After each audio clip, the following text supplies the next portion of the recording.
Hey, what's up guys? Welcome to Mr. V the Architect. Today we are looking at how to use dimension and dimension style in AutoCAD. First, draw anything that you want, then go to annotation, then go to dimension. Let's make a linear dimension, this point, and here it is.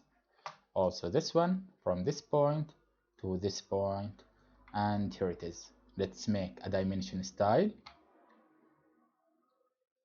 Press D, then space, you go to dimension style, then go to new, name it whatever you want, then press continue.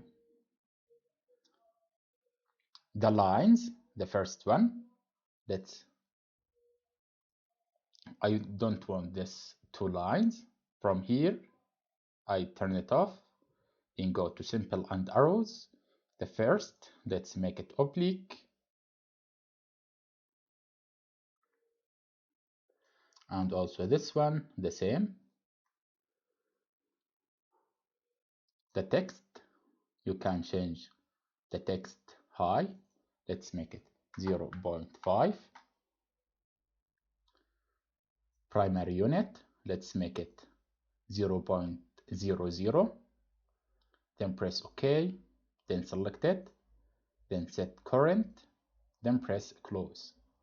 After that, go to annotation, linear, this point and this point, the same one, this point and this point.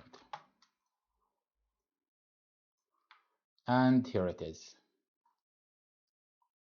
If you make a mistake like this, you can make a match, MA, then space, then select this dimension and select this. It will match the same dimension style.